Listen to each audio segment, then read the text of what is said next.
Thank you for being part of this journey.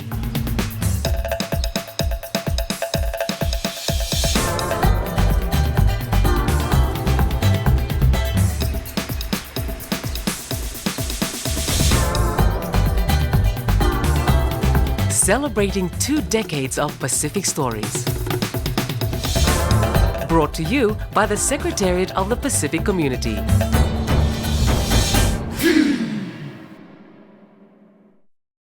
Hello Olgera, Ali, Iorana, a very warm welcome to the Pacific Way.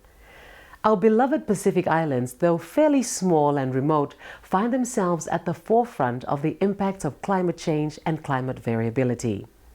This in turn is not only affecting the geographical but socio-economic landscape of our island homes as well.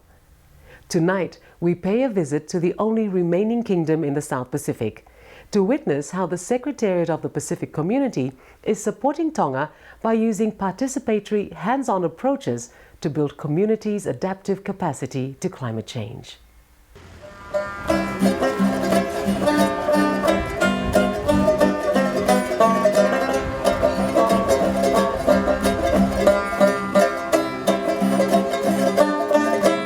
The island kingdom of Tonga is a proud Polynesian nation located in the South Pacific Ocean.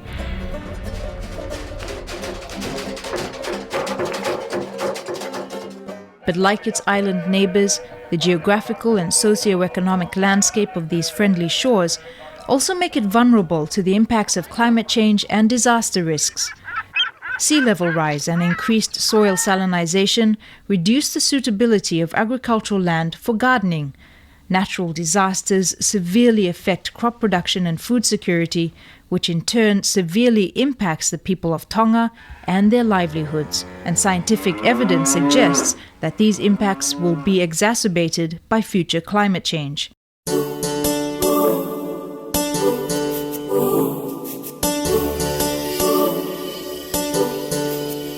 In 2012, the United States Agency for International Development, USAID, in partnership with the Secretariat of the Pacific Community, SPC, and the Ministry for Agriculture, Forestry, Food and Fisheries, MAF, agreed to support the implementation of a regional project called the Vegetation and Land Cover Mapping and Improving Food Security for Building Resilience to a Changing Climate in Pacific Island Communities. The project is currently being implemented by 6 Pacific Island governments, including Tonga. One of our functions or the responsibilities of the ministry is to ensure of the food security and nutrition for the people of Tonga. At the same time, we look at ways where we can assist the people, particularly the ones in the vulnerable ones and all the grassroots, to have extra income that could assist them with their obligations and also with the families and livelihoods. With the climate change, we have the droughts. It was in the years sometimes, but now we have noticed that it is common now. So I think with this coming of these projects here is very important to the people, particularly with the people in this community. Food security is a major issue that the United States takes very seriously, and it's one that has a lot of factors that go into it. But with regards to climate change, there are meta forces at work here that are dramatically affecting the productivity of people who don't have the adaptive capacity or the resources to adapt to those changes. And so that's when we talk about the term resilience. With technical support by SPC, the project is supporting Tonga to adapt to climate change by working with selected communities in Tongatapu, Ewa and Vavau to establish community nurseries, agroforestry demonstration farms, and chicken facilities and piggeries for households to increase and diversify terrestrial food production systems.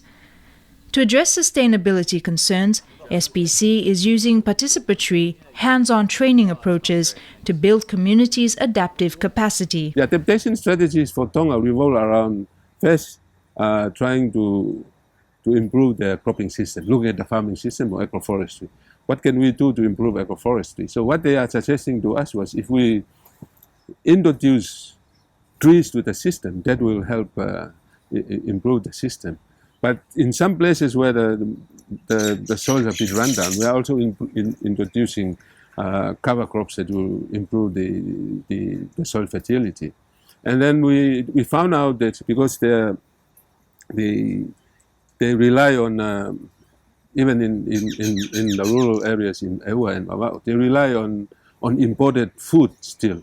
So we, as a strategy for that, we are trying to improve the production of domestic animals, like improving their chicken keeping and the piggery. Soane Hamala rises early each day and sets to work straight away at his home in Kolonga village on the main island of Tonga Tapu.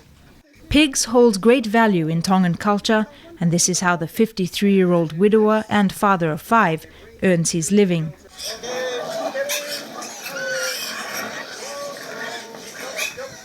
This piggery unit that houses his investment is only a few months old, but for this family, it's the realization of a lifelong dream.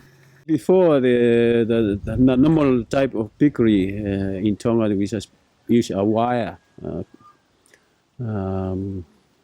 chain link wire to fence the pigs. But maybe after a few years, maybe 2-3 years, and then the pigs damage the piggery.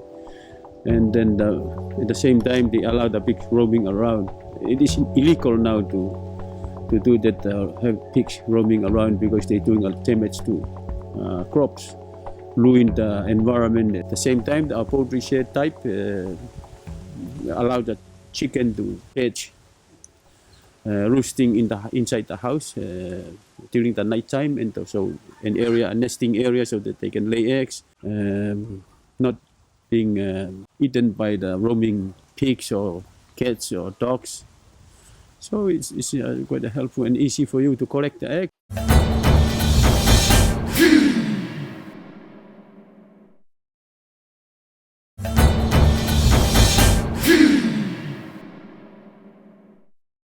In recent years, long dry spells have taken its toll on crop yields. With technical assistance from MAF and SPC and the provision of climate-resilient planting material, Hamala has also been able to cultivate an agroforestry demonstration farm. It's very dry. It's very hard to grow. So you have to plow the land. You have to plow the land before you plant something around this area. But before we can come and clean up around under the trees and you plant it. But these days, no. You have to prepare it well and plow it before you're planting something. So I start preparing this piece of land for the plant that he given to me to plant. And that's why I plant this giant taro here, because I know it is going to be moving to the dry season, going to the summer. So we have to plant something that can survive longer when it is dry.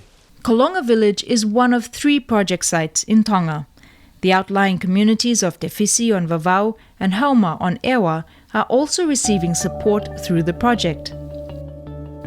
Hauma on the northern side of Ewa Island is home to 270 people. So far, 5 poultry sheds and 2 piggeries have been erected at selected households here. And serious efforts are underway to improve and increase the production of fruits, vegetables and crops in the village. This communal nursery houses at least 5 varieties of crop seedlings, which are freely distributed to families for their backyard gardens, which is another strategy to promote and increase local terrestrial food production. Lettuce, carrots and tomatoes, among other crops, fill Mele Finau's recently established garden plot. A mother to 6 children, for Finau having a backyard garden makes perfect sense. Right now in my home I have 6 chicken, include me and my husband. I can afford to buy 2 kilo chicken for like we having dinner with together the family. But now I can afford to buy only 1 kilo chicken. Then I mix it with the vegetable and it's big enough for us to have it.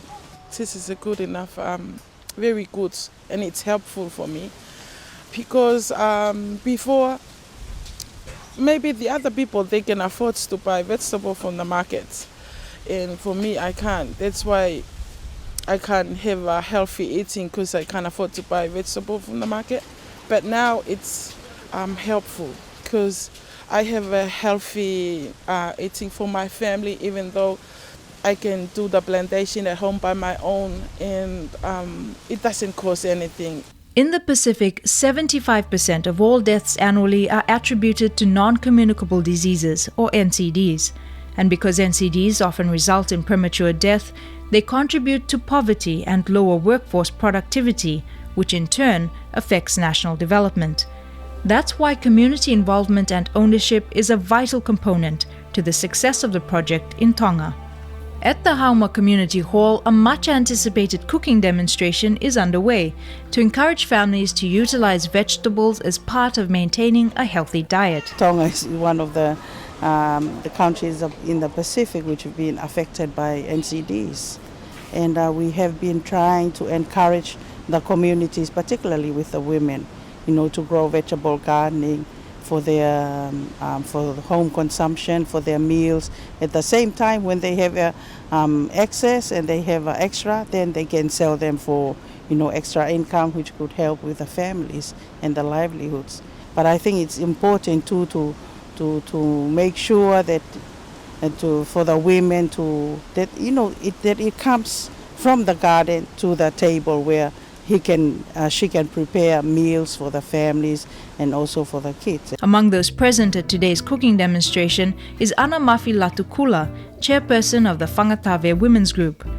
With seedlings sourced from the communal nursery, the group was able to grow its garden across the road from the village hall. Ko ki mo atu pau peke mau whenga mau kulupu ha mau ki mea ke mau mau seniti ke whakatau mau ki sila vestapolo mei Tonga. Ka ko mai ko ia kai ke fuulahi. Whiunga pe mo mau i whakapaanga ka mau takita ki laulau. Ka pisi bo ki laulau te mata. Ui ngā whoko si o mau i whakapaanga. Ka ko kau whaitokoni ko ni mau pakulahi au pito.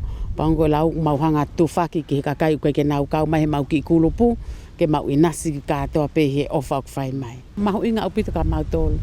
Uinga kuai pe taimi o mai pe ai fanki sila tenga akau mau nga we pe mau tolu ka toki mui mai pe pot ngai ngo we o sio ki ai o mau lava le rei pe hono lulu fanki tenga akau e fanki poulo mo ui pa hiki mai ke ngai foi lau pa hiki mea to pa mau me to kon me ai mau lava le rei. Training on the tools and techniques required for producing better and more resilient yields have not only been limited to the individual households and informal community groups. Hango Agricultural College on Ewa Island serves as an important institution not only for the remote islands of Tonga, but for the whole region as well. We have a project with SPC for the agroforestry. So we have plant coconut trees and sandalwoods, and then between them we have to intercrop with different kind of crops like cassava, talotonga, and yams. What we have seen that maybe after 10 years, so we will get more out of it. As with the rest of the Pacific, sweeping climatic changes have hit Tonga's shores. But with the right approach, tools and understanding, those that call these friendly islands home can resiliently adapt, prepare and effectively respond to these changing times.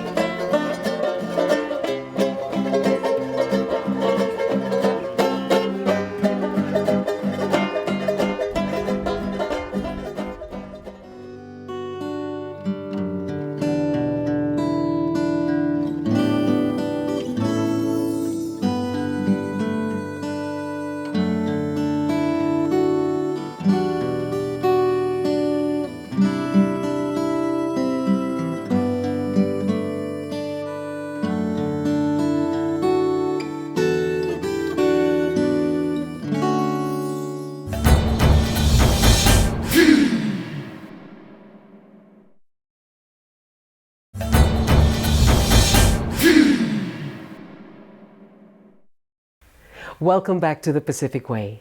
In 2013, the Secretariat of the Pacific Community, SPC, and the Government of Kiribas signed an agreement to improve environmental health surveillance and responses to climate-sensitive health risks. This agreement witnessed the establishment of a new laboratory within the Environmental Health Unit at the Ministry of Health in Kiribas, and the provision of equipment as well as technical assistance and training. Thanks to the European Union-funded Global Climate Change Alliance, Pacific Small Island States, the new laboratory will help Kiribas better monitor and respond to vector-borne diseases such as dengue fever and other health impacts that are sensitive to climate.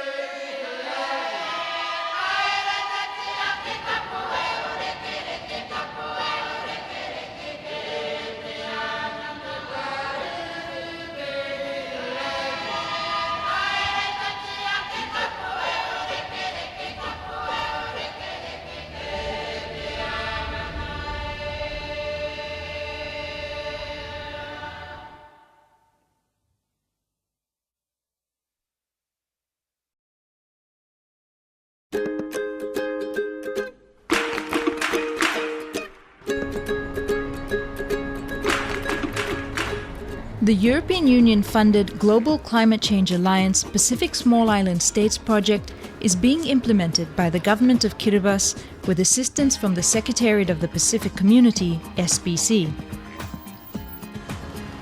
The project is increasing the Ministry of Health and Medical Services capacity to engage in environmental health surveillance and response. A new laboratory, equipment and training is being provided to the Environmental Health Unit so that they can better monitor and respond to vector-borne diseases such as dengue fever and other health impacts that are sensitive to climate. These include changes to drinking water quality and the incidence of food poisoning, especially ciguatera or fish poisoning. This lab is opened in 2014 and is funded by the EU through its GCCA, Pacific Small Island States project. And as you can see, all the equipments here are funded by that project as well. And it's improved a lot of our work in the water monitoring and surveillance. What we do here is the physical testing, like the pH, salinity, and also the suspended solid, chlorophyll A. And there are also samples that we process for chemical analysis that we send to NIWA in New Zealand.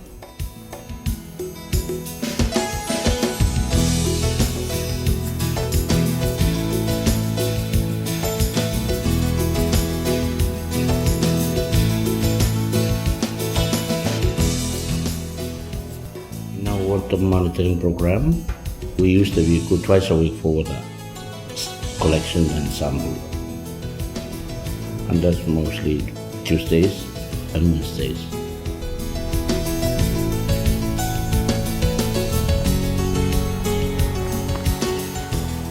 We are now about to collect our samples to be tested in the lab.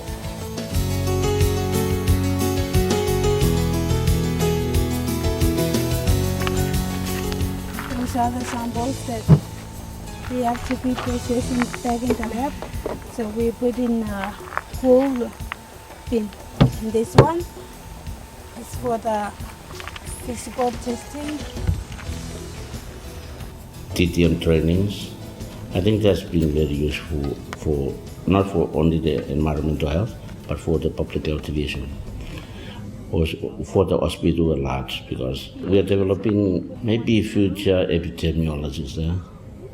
Now, for example, the information system, they're sharing whatever they get in their system, They have a template we developed during the training, and now we are sharing all the weekly updates to all concerned partners, including all 8 of departments in the ministry. We should have a clear guideline. I think Kiribas is one of the countries without any guideline. We develop our action plans from past action plans. Now, with the NEAP, or the National Environmental Health Action Plan, we have a clear role, like we target things that we should do each year. And that's the importance of the NEAP, so that we can do our work more strategically.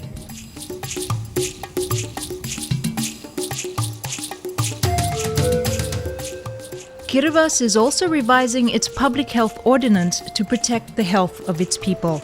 This was prioritized under the Kiribas Joint Implementation Plan for Climate Change and Disaster Risk Management.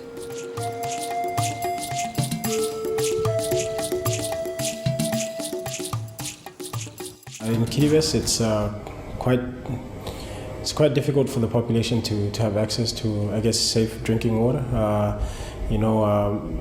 We have a centralized water system in Kiribas, which reaches all households on South Tarawa, but then there are also informal households which do not have access to water.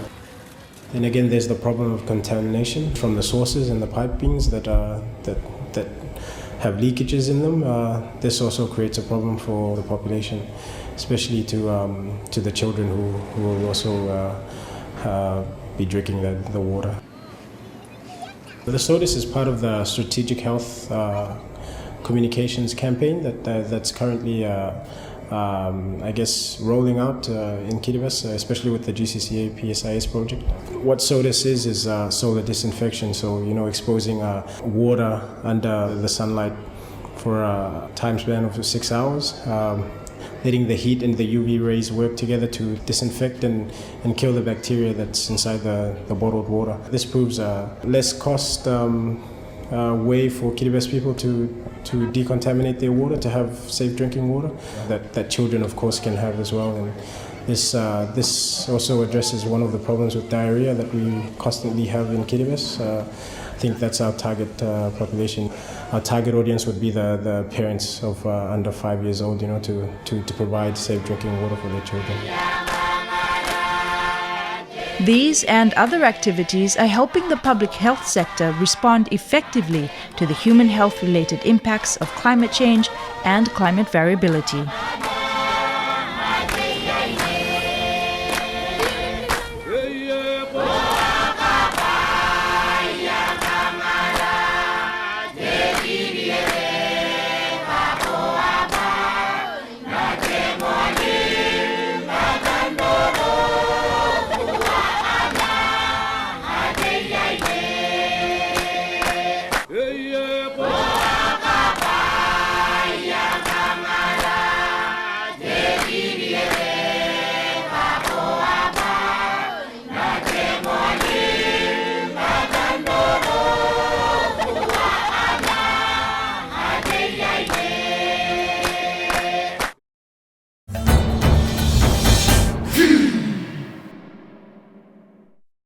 It's time for us to leave you now, but before we go, if you'd like to find out more about the Pacific Way, or if you'd like to maybe suggest some stories, you can find us on Facebook, just like our page and make a comment, or you can find us on YouTube. Until the next time, Formos, goodbye. Thank you for being part of this journey.